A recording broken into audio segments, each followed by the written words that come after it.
The sun was blazing over the airfield, turning the ground into a sheet of white dust. The noise of engines filled the sky as helicopters lifted and landed in a rhythm that had become the sound of daily life. Sergeant Lila Moreno moved through it all like a part of the machine itself, quiet, steady, and focused.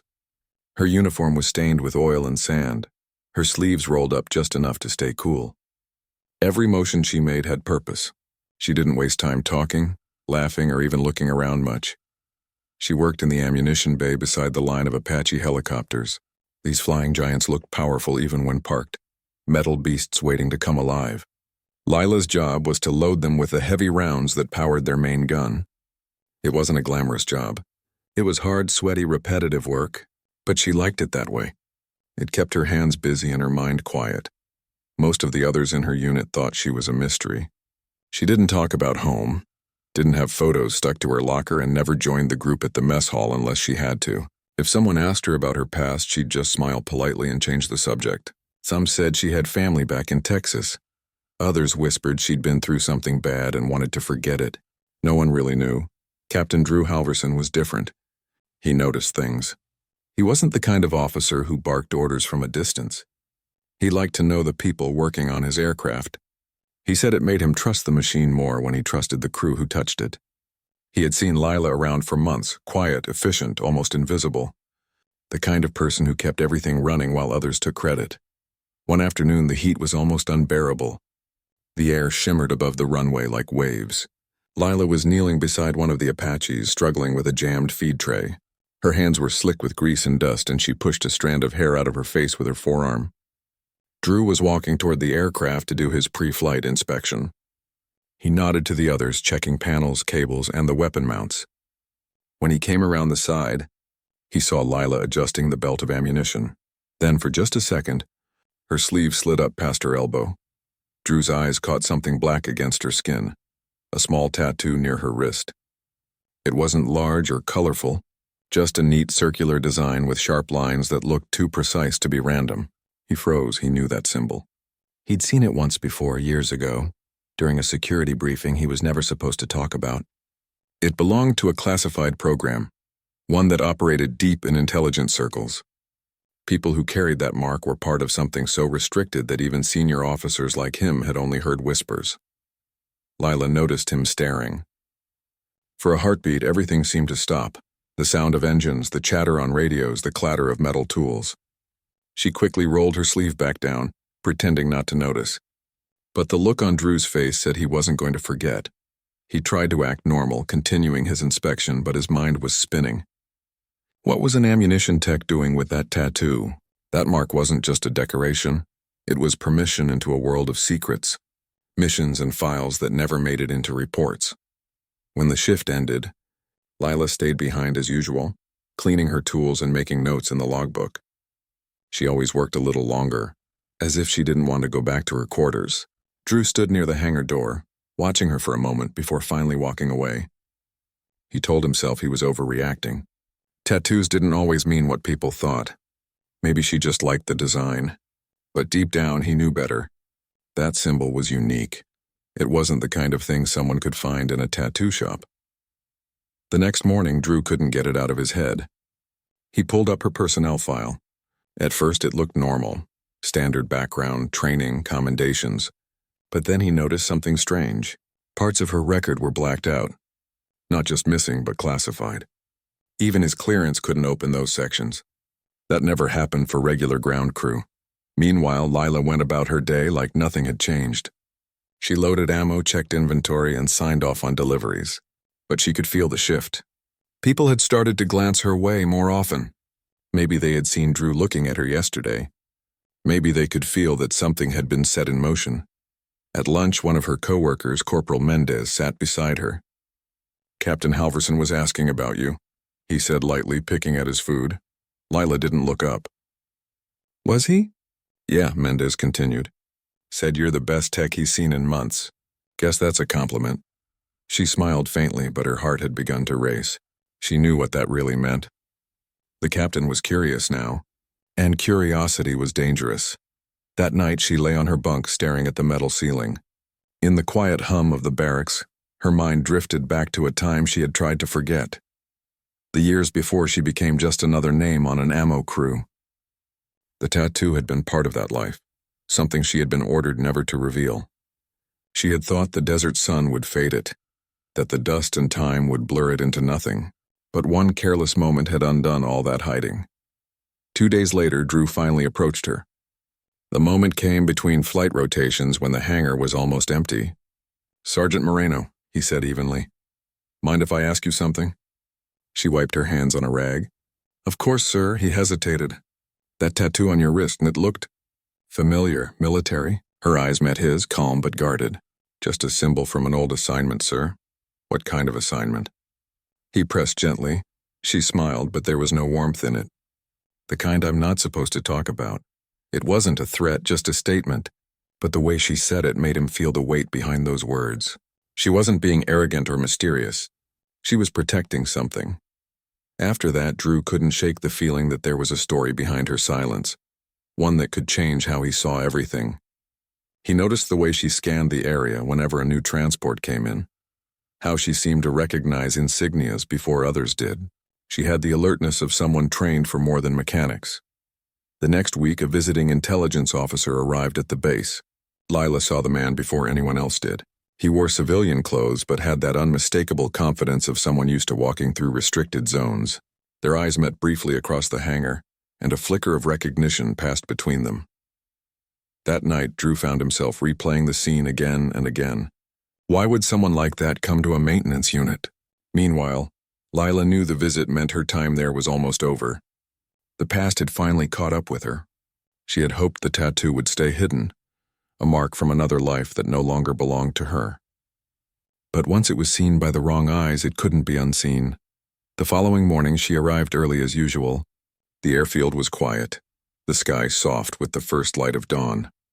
She walked past the line of Apaches, running her hand along the cool metal of each one. It felt like saying goodbye. When Drew arrived, she was already loading ammunition for his flight. He tried to act normal, but something about her calmness felt final. "You're in early," he said. "I wanted to finish the inventory," she replied simply. As the engines warmed up, he looked at her one last time. The morning light caught her face, and for a brief moment, she didn't look like the quiet mechanic everyone knew. She looked like someone carrying secrets too heavy for words. He wanted to ask more questions, but before he could, she nodded politely and walked away, disappearing into the row of hangars. That evening, a message came through to Drew's terminal. "Personnel reassignment, Sergeant Lila Moreno." Effective immediately. No explanation. No destination. Just a transfer code that didn't match any known unit. He sat there staring at the screen, feeling a strange emptiness. Somewhere beyond the walls of the base, Lila was being driven to another post, another life. The wind whipped through the open vehicle, carrying the scent of dust and jet fuel. She looked down at her wrist, the tattoo barely visible under the sleeve. She covered it with her hand as if to silence its meaning. She had promised herself long ago that if the past found her again, she wouldn't run. She'd face it. But deep down she wished she'd had one more day. One more normal day where she was just Lila, the quiet armament tech who loaded ammo and smiled at the sound of engines. Back at the base, Drew watched his Apache take off that night, its rotors cutting through the darkness. He couldn't help thinking about the woman who had stood beside it, hidden behind a secret that was never supposed to surface. And though he didn't know her story, he understood one thing: she hadn't been hiding from fear. She'd been hiding from the weight of something too big to explain. That was the last anyone saw of Sergeant Lila Moreno at Kandahar Airfield.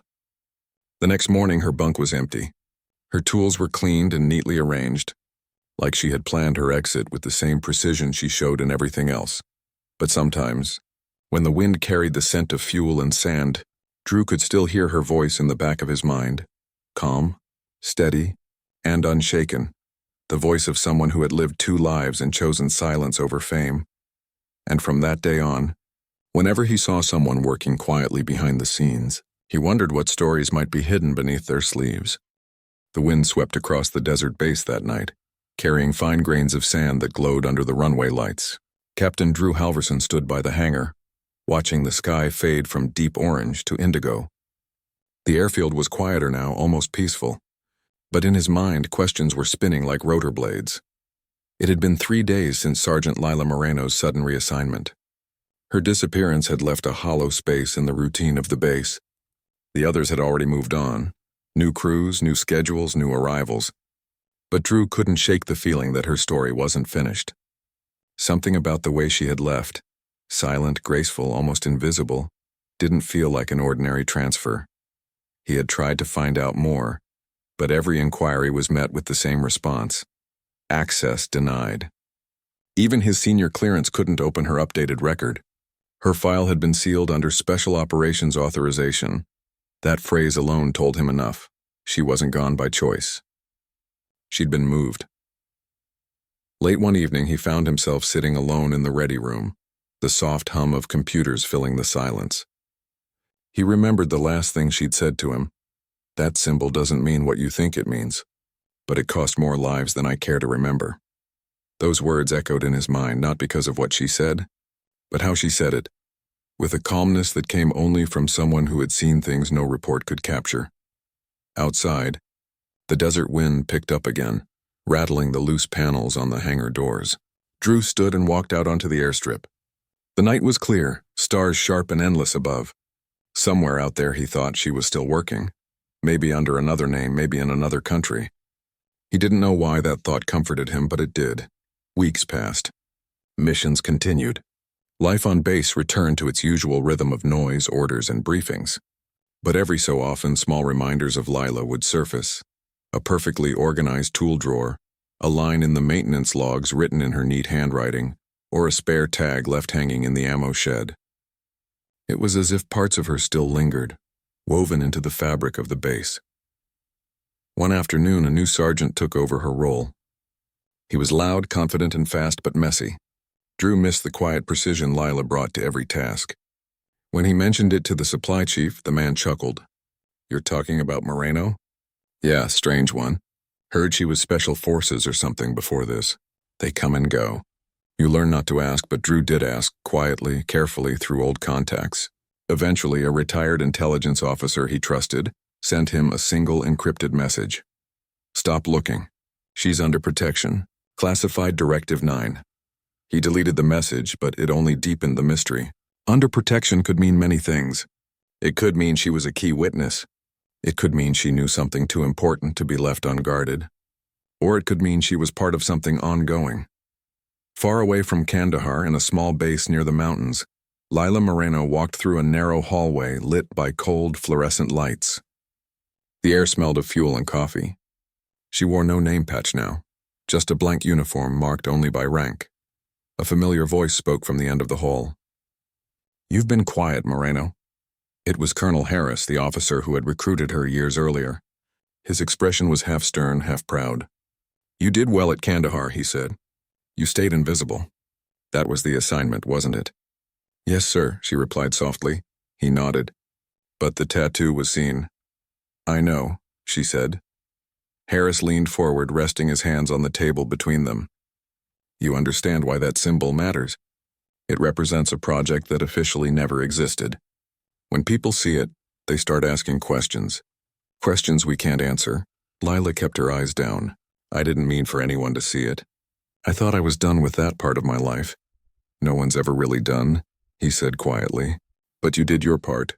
Now we need you again." Her heart sank, though her face stayed calm. "Another mission?" He smiled slightly. "Something quieter this time. Training, observation. You'll be safe. Safe." The word sounded empty. She had learned long ago that in this line of work, safety was an illusion. But she nodded anyway. Orders were orders. That night she sat alone in her quarters.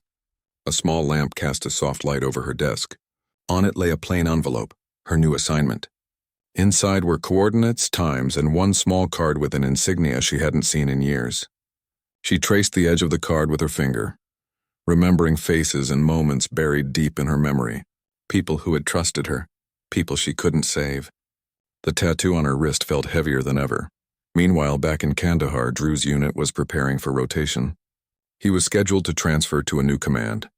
As he packed his belongings, he found something taped inside his flight manual, a folded note, no name, just his initials written in precise handwriting. He unfolded it.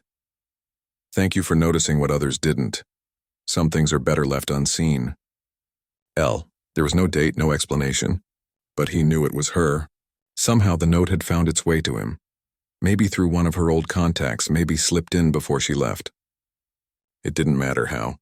What mattered was the message. For weeks he kept the note in his pocket. Whenever he felt the paper between his fingers, he was reminded that truth often lived in silence. Months later, he was reassigned to a stateside training program. Life became routine again. Classrooms, simulators, lectures. One afternoon, as he was reviewing flight data, he noticed a familiar name listed among the new technical advisors for a classified seminar. L. Moreno. His heart jumped. Could it be her? The next day, he attended the briefing. The room was filled with officers, analysts, and contractors. When the door opened, a woman walked in wearing civilian clothes, calm, composed, confident. Her hair was shorter now, her expression neutral. She greeted the group, her voice steady and professional. It was her. She didn't show any sign of recognition when she looked at him, and he didn't either. But for one brief moment, their eyes met, and something unspoken passed between them. Not surprise, not guilt, but understanding. She began her presentation on aircraft security protocols, speaking with authority and precision. She explained systems, vulnerabilities, and safety measures in a way that only someone with deep field experience could. Drew listened quietly, admiring how seamlessly she had adapted. She had turned her hidden knowledge into something useful, something that could save lives without ever revealing where it came from. When the seminar ended, people began to leave. Drew waited until the room was nearly empty. She was packing her notes when he finally stepped closer. You did well, he said softly. She looked up, a faint smile touching her lips. I always do, Captain. He smiled too. Still avoiding questions? Only the dangerous ones, she replied. There was a brief silence between them, not awkward but filled with mutual respect. He wanted to ask where she had been, what had happened after she left. But something in her eyes told him she couldn't say, even if she wanted to. Instead, she said, sometimes being unseen is the best way to serve. He nodded. I'm beginning to understand that. She gathered her papers and turned to go. Before leaving, she paused. Take care of yourself, Captain. And keep your eyes open, but not too open. He chuckled softly. I'll try. And then she was gone again, walking down the hallway, her footsteps fading into the distance. Years later, Drew would think about her whenever he trained new recruits. He'd tell them stories, not about her directly, but about the quiet heroes who worked behind the scenes, whose names never appeared in reports but whose actions kept everything running. He'd remind them that sometimes the strongest people were the ones who never sought attention. Somewhere out in the world, Lila continued her quiet service. She moved between bases and operations, always under different roles, always unnoticed. The tattoo on her wrist remained hidden under her sleeve, not a mark of pride or rebellion, but a reminder of the choices she had made. She no longer felt burdened by it. Instead, she saw it as a promise, to protect, to guide, to stay true even when unseen. One evening, as she stood on another airfield in another country, watching the sun dip behind the horizon, she thought about the people who had crossed her path, especially the pilot who had seen what others missed. She smiled faintly, knowing that in a world built on secrecy, that single moment of recognition had reminded her she was still human. Far away, in his own part of the world, Drew sometimes caught himself glancing at the horizon during flights, half expecting to see her there, loading another helicopter hidden in plain sight. He never did, but the thought always made him smile, because some stories don't end with answers. They end with understanding, and somewhere, beneath the endless stretch of desert sky, a woman who was once just loading the Apache's ammo continued her quiet journey. Carrying secrets not as a burden, but as a legacy, she had become a ghost in the system, not lost but eternal.